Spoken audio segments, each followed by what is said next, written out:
This video will cover how to use our new broker import feature to set up a portfolio on Sharesight.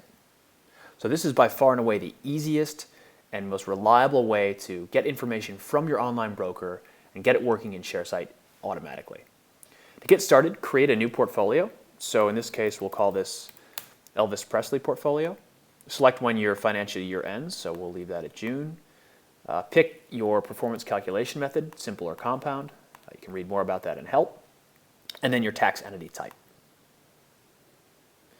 So previously what happened in Sharesight is you're taken into an empty portfolio. You have no holdings and of course you have no performance. Now you can continue to use our existing methods of adding holdings manually, adding opening balances or uploading spreadsheets. But the newest one is broker import. So on this drop-down menu here next to add holding, select import from your broker. And you'll be given a choice of a number of brokers. For this example, we'll use ComSec. And then on this page, you need to enter your ComSec ID or account number and your ComSec password. So this is the same information you'd use to log into ComSec directly. Now, Sharesight will never remember this information. Essentially, what you're doing here is you're inputting your password and account number, and you're pulling in your transactional history in a one-time effort only. The other thing to take note of here is the trading parameter, the trading date parameter.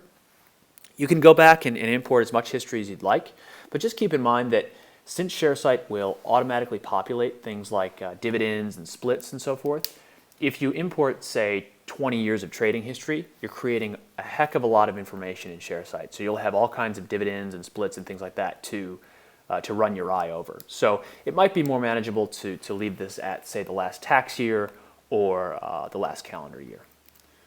So we will enter our details and log in. So now you're going through and you're basically pulling in your buy and sell history from ComSec. And so now you're taken to a page where you can actually double check your data. And this is a really handy step. So you don't need to worry about leaving Sharesight. You can make any edits right here on the page. It's always a good idea just to run your eye over these to make sure they're accurate. So you can see here in this case we have a buy trade for AWC back in December of 2013 for 481 units. If anything looks amiss, you can adjust it here. Or if you want to just simply deal with something later, you can tick this box and Sharesight will ignore this transaction. So once you've taken a look at those, you can then click Save All Transactions. Now, once we do this, Sharesight will then build your portfolio. If there are any errors, like if there's a code we don't recognize or there's a negative balance situation, you'll be given the opportunity to fix those, or you can ignore them and you can add them in later to your portfolio.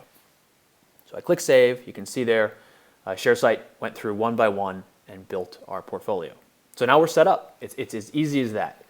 We have a performance chart here, and then of course we have these 4 holdings that have resulted from our transactional history in ComSec.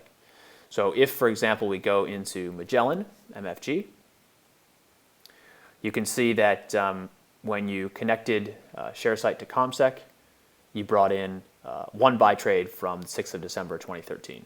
Now this is just a simple example for testing purposes. In all likelihood, you'd have a few buys and a few sells. All of those would be represented in all trades and adjustment.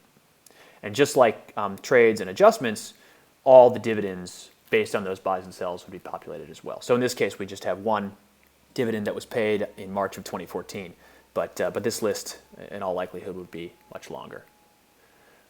So one other thing to keep in mind with broker import is this only brings in your trading history. So it's a great way to get started and pull in your historicals to get yourself up to date in Sharesight. And from that point forward, Sharesight will then track performance and dividends and things like that. But if you want Sharesight to reflect any trades in the future, you'll still need to rely on our broker email import feature, which is covered off in a separate video.